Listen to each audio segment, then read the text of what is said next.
We're going to start this time at table 10, and we're going to go up from there. Yes, that was completely random. It's the same as before. We have approximately a half hour, so yes. I'm sorry? Oh, okay, so I can't start with 10? Okay, 11. We're going to use the same format as before where I'm asking you to speak for 2 minutes. I will stand up at 2 minutes. I will try to cut you off at 3 minutes. Okay? All right, let's go. I'll be done in one. How's that? I don't appreciate that much. No problem. Thank you, everybody. My name is Ulysses Gallo. I'm in an excellent group at table 11 in the back on there. So number one, what best practices have been identified in research data management implementations.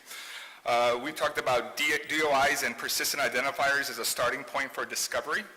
That was important. Training and workshops and education to teach students and researchers about data management and curation, getting them started in the beginning with that, with the aspiring to get researchers talking about data at the beginning of their research versus later. So the idea is kind of to shift that way of approach, the way they currently approach research or research data. Number two, how do these best practices address collaboration services? Can't read my handwriting on there. Show researchers that there's value to managing the data, so collaborative services provide that, and the processes and procedures of data management can help institutions improve overall and researchers overcome challenges. So getting the policies and procedures in place can be helpful for them to see what's in it for them on there. And the benefits to science being achieved, that there's a change in culture for research data management, that would be the ideal, and that researchers have greater transparency and sharing is improved, which is important for funders like NSF out there. So getting that data out there and being transparent would be some of the benefits overall. Am I less than? Oh, I don't have to keep talking. My wife would be happy telling me that I talk too much. Anything else? Yes, there we go. Thank you. One was empty. Let's go to table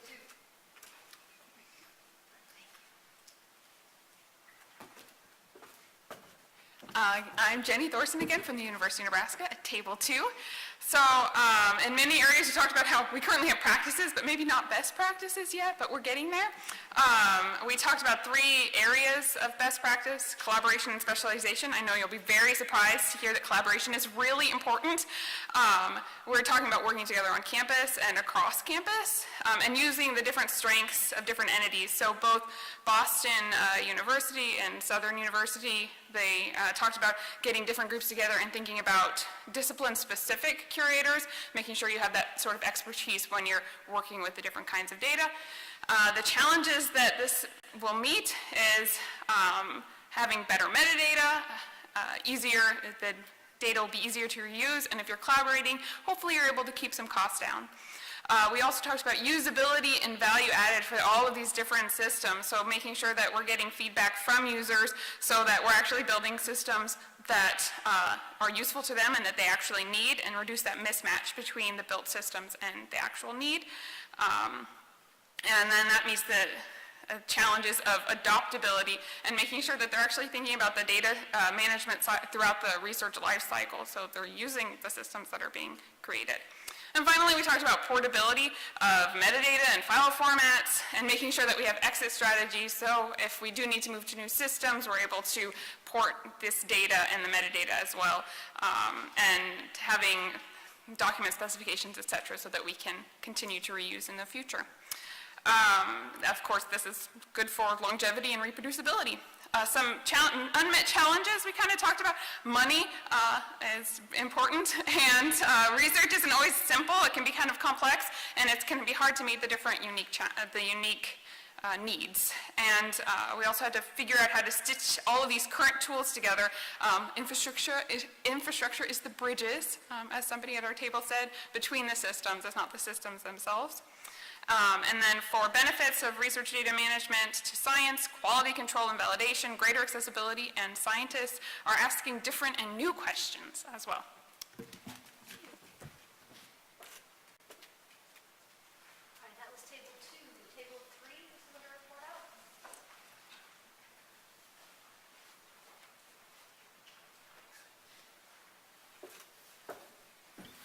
Hi, I'm Jeff de la Beaujardière from National Oceanic and Atmospheric Administration for Table 3. So we identified 3 best practices. We spent a lot of time talking about one of having professionals whose job is data management. And we discuss, finding people with the right skill set and defining roles and talking about training and so forth. Spent a lot of time on that. Another best practice we identified is making the data management steps as simple and automated as possible, so you don't have a lot of extra manual effort you have to learn. And then a third one was emphasizing the benefits and the rewards of good data management rather than focusing on enforcement and punishments. So focusing on carrots rather than sticks, to use the metaphor there. How do these best practices address the major challenges identified earlier in the day? Well, we felt that having professionals identified would address challenges like lack of dedicated persons, wanting institutional acknowledgement of the need for data management, funding needs, so each project doesn't have to do or redo everything itself, continuity of the operations, that having things be simple and automated addresses challenges like lack of time, lack of training, lack of consistency, lack of compliance. And then the benefits and rewards would address challenges of the need for incentives. And then finally, we start talking about the significant benefits to science are being achieved, not necessarily just by these best practices that we mentioned, but just in general. Science is becoming more reproducible. As a result, less need to redo any flawed research. Funding can be used for new science instead of fixing stuff.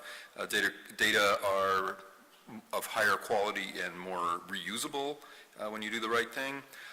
Open data serves as a check and balance on research, so if you know people might try reproducing your science, you might be a little more careful about doing the right job first. And then the benefit of an institutional solution, a sort of automated built-in solution, means it tends to be freer of politics and funding issues, and if each project needs to kind of fight for their own solution, that might be, incompatible and use additional money.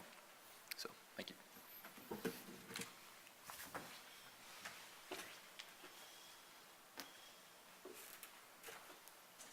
Elizabeth Long again from University of Chicago.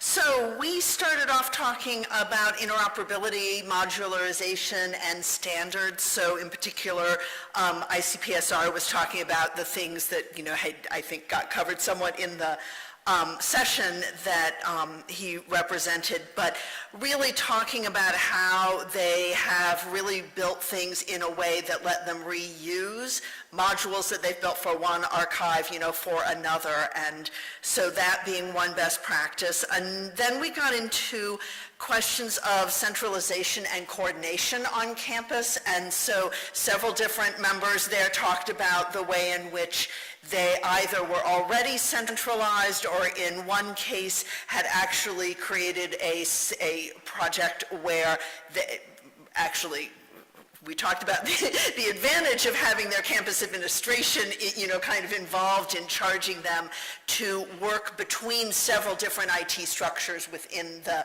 campus to really coordinate and understand what they have available, where the gaps are, do the kind of education and outreach. And so we talked a lot about the advantages of having some, amount of centralization or coordination around the IT, and infrastructures. Then we talked about costs, and I'm not sure we exactly came up with best practices there as much as a lot of questions around the need for maybe some best practices with costs, and whether or not there really were, any good ways of pricing storage and some of the challenges of doing that. And then we talked also, as has already been mentioned, about training and workshops. And so one of the interesting things that was mentioned was the creation of some online modules about data management and such, and that this was something that was then being used by faculty who might not otherwise be inclined to come to a workshop to be trained in something, that, you know, a kind of offline ability to do that, you know, on their own was maybe really useful. And then also another strategy being working with new faculty, because you've really got a good captive audience at that point when they're just wanting to find out, you know, what services are available, and that being a great, you know, chance to kind of talk to people. Let's see, how do these address major challenges? So one of the things we talked about was the fact that that kind of a clear infrastructure really actually, you know, a kind of clear central infrastructure helps researchers understand how to kind of prepare and maybe even budget for the, you know, to pay for their storage. We talked about the domain expertise, including that in the staffing, really helping solve some of the problems that were talked about earlier with vocabulary, you know, lack of common vocabulary, and that it really helps if you have the right kind of staff to help support these services. And then in terms of benefits, I think we were looking at well, especially with some of the modularization, the fact that you end up having much more efficient and cost-effective solutions, and really the kind of time from a need to it being met is so much shorter if you're able to reuse your modules over and over. You're really speeding up the degree to which, you know, the speed at which you can meet science needs. What's that? 4, yes, we need 5.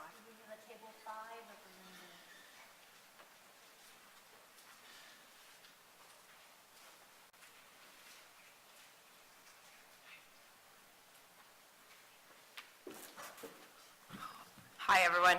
I'm Kelly Ryan. I'm from George Washington University. I represent Table 5, and some of our notes here. Best practices. So we noted that best practices may not be fully implemented. Some of the ideas we came up with involving libraries, establishing a group of people that represent different fields, one place for researchers to get their answers, training programs, which everyone touched on, and then ease of use and ensuring your data management plan is set up before the start of the project. And then some challenges, so everyone's been addressing funding. We noted that's hard to address, and we didn't have an answer for that, but one of the challenges, incentives, so we thought that could be addressed through training programs. Metadata formats, that's another challenge. We thought that could be addressed by a proper data management plan. And then one of the big other challenges, the lack of roadmap, policy, and governance. So establishing a group of people representing different groups across the university, we thought that could be addressed through that. And then our ideas on what significant benefits to science are being achieved. So we said that really these best practices broadens research and allows for the accessibility of data to individuals that are not researchers. One of our teammates brought up the example that possibly high school teachers or others who are not in the field could use the research data. And then, of course, collaboration, researchers spending more time on doing what they're wanting to do, which is their research, and cost savings.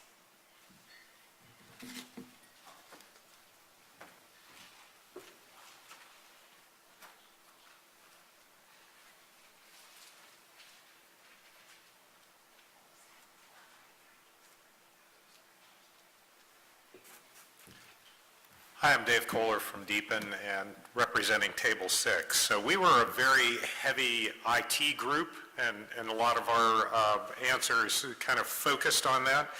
So on best practices, of course, we hit persistent identifiers. One of the things I haven't heard mentioned is really proper naming of files. So, you know, is there a taxonomy in the discipline of how you name the results of your research, and how that kind of lessons work throughout the entire enterprise? We noted that it's not widely in practice, but maybe that's something we should look into. We talked about top-level metadata, discipline-specific practices, and we talked a fair amount about standards for sensitive data and how lucky we are that there actually are best practices, so those are more easily identified. And I'll go into that a little bit on the implementation.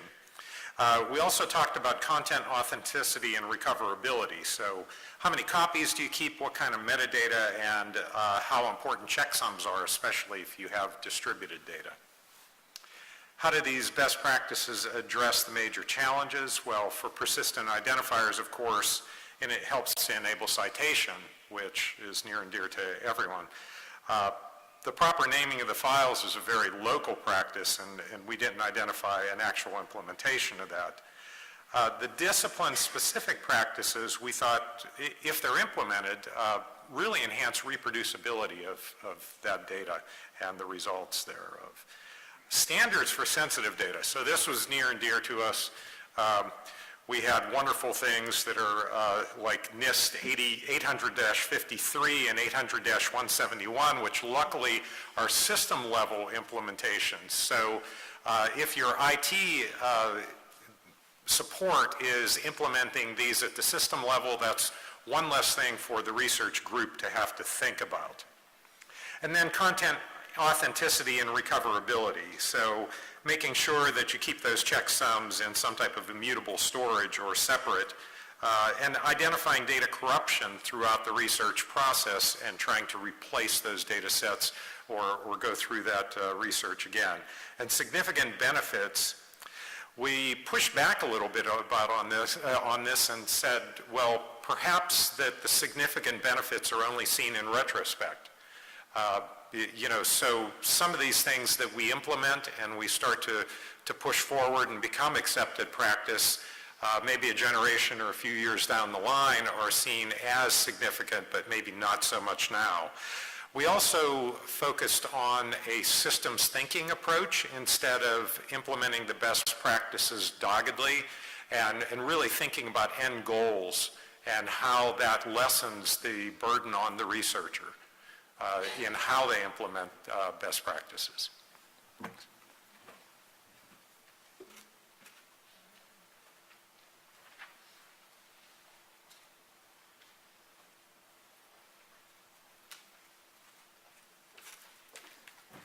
So I'm from Table 7. I'm Jen Zhao from the Smithsonian Conservation Biology Institute.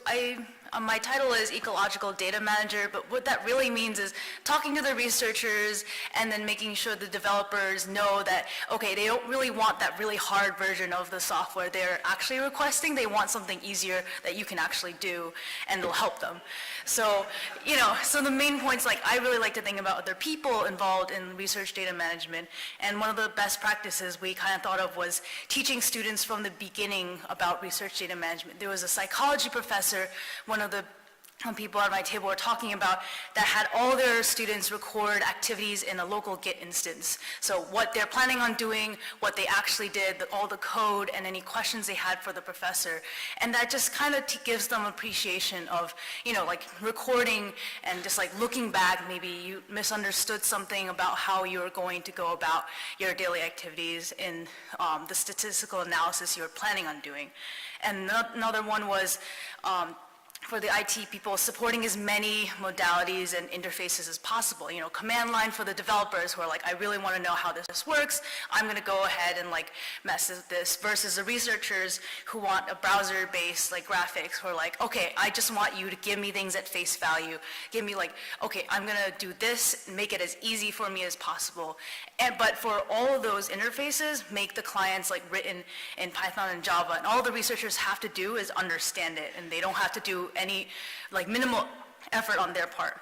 And from the very beginning, for any research project, a data management plan, any schema, validation, and incorporate all that into their thinking from the start, or even like having them think about what's in the field and what their data collection looks like. And if you do it from the very beginning, that should going to the major challenges, like if you have them thinking about that from the beginning, that helps with the changing of the culture, making them like realize, oh, this is going to this is gonna actually help me because like later on, I'm not gonna have to answer these questions of like, oh yeah, sure, I forgot to put that in my metadata or my research data. And also putting that into the funding. So if you put, like I wanna do this data management and I'm gonna allocate some funding to it, to data management, to maintenance, and from the very beginning, that will help a little bit with the lack of funding. Like, I tell all my researchers, like, please give me some money so I can tell the developers, hey, this part of the software is broken, like, can you help me fix it? Like, if you just give me, like $1,000, $2,000, like, that little bit from your funding is so much for me to, like, ask for help on the spot. And so, if you get in a bind, I can help you. Other, major, sorry.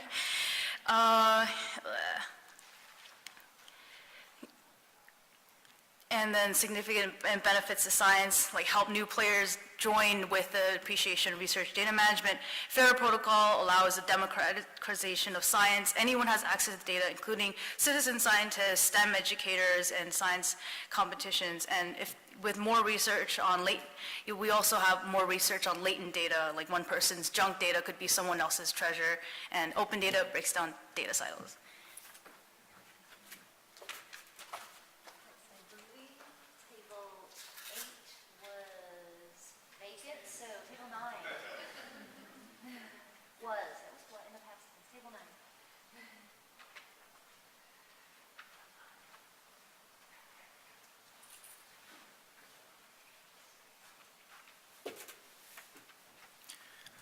Liam from Louisiana State University, representing Table 9. So a lot of these things, I think, has been touched. So identifier and governance. We emphasize that you want to bring all the stakeholders to the same group, but not only for policy, you also want to talk about practices. So both policy and practices. And you want, when you have the faculty members, you want to have a multidisciplinary team so that they could with various domain expertise and responsibilities to provide guidance on the RDMI. Incentives, I guess this has been touched as well. So both positive and negative incentives, so carrots and sticks. And it's important to develop a culture of reuse. We identify some domains are more mature in their data management than other disciplines, such as astrophysics. So that this culture, the maturity of data reuse, data management. So that's something that can be learned and borrowed. And I guess. I'm sorry, I forgot don't even know your name. So the people element in it, so the researcher needs to be educated. So basically they kind of plan at the beginning of the project instead of wait until the end, right? And the challenges, I guess, if you have a governance group that address the lack of governance challenge, and also have a governance there probably will help with the lack of, the funding, because you have this centralized RDMI that, everyone can leverage on. This would be more cost effective. And then what benefits it can offer to science. When you have long-term science, you have to have good RDM, otherwise it's just impossible to get it done, right? And also, we're forcing research community to reflect on how we've always done scientific publication, improve how we communicate about science. And also, when RDM best practice in place, this will increase the overall literacy and awareness about the data management, so as a component of probably not just in the academia setup. So in the research, how you have this data component, this is awareness and literacy about it. And the last is, so this also, because of the requirements of the good RDM practices, will require the institutions to rethink how they support their researchers, to reorganize how the IT and everything organized nowadays. So, thank you.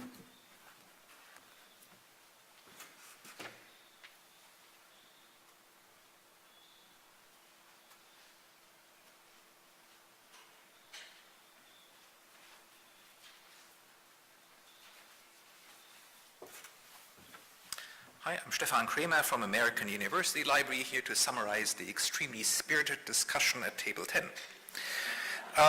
Best practices identified. First of all, the DDI Alliance, DDI being the Data Documentation Initiative, has actually produced a series of best practice documents for applying their metadata standard to data sets.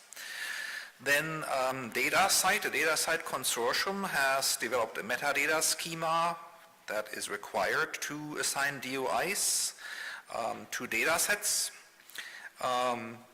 Building the infrastructure to support iterative data brings together data from multiple sources. Then we talked about discipline-specific, community-specific best practices. So for example, the XMA portal established best practices for a single discipline. And in the Research Data Alliance, a interest group has identified what was important across different disciplines, from humanities all the way to climate research, for building repositories. And for example, having persistent identifier emerged as being far and away the most important element. Secondly, how do these best practices address the major challenges from earlier in the day?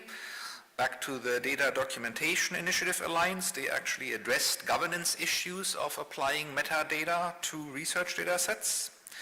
The establishment of citation standards for data sets can address the intellectual property concerns of researchers, because their data, published data, becomes cited as a primary research object. And this can also motivate researchers to appreciate and apply metadata standards if they see that as having that value of generating a citation for data. Getting feedback from the community of researchers can generate guidelines and standards and policies. And utilizing, this was mentioned earlier in the day, utilizing statisticians for de-identification of sensitive data. And lastly, benefits to science that are being achieved. The application of standardized metadata enables the discovery and searchability of research data, and assigning DOIs to research data establishes the authenticity of these data sets as being uniquely identified. Establishing the ability to establish trust in research infrastructure can increase the productivity of researchers. Another benefit of the aforementioned metadata is better documentation of data and organization of the data that comes out of research projects that can even make scientific output more effective. Good metadata, again, makes data interpretable by the community, and reusers don't have to rely upon the researchers to explain the data set to them. So that problem that was mentioned earlier about science advancing one funeral and one retirement at a time. Data should be interpretable beyond that. And lastly, this all allows for improvement in methods and protects against natural disasters, having a good infrastructure for data that's distributed geographically. That's it. I think we all deserve a round of applause.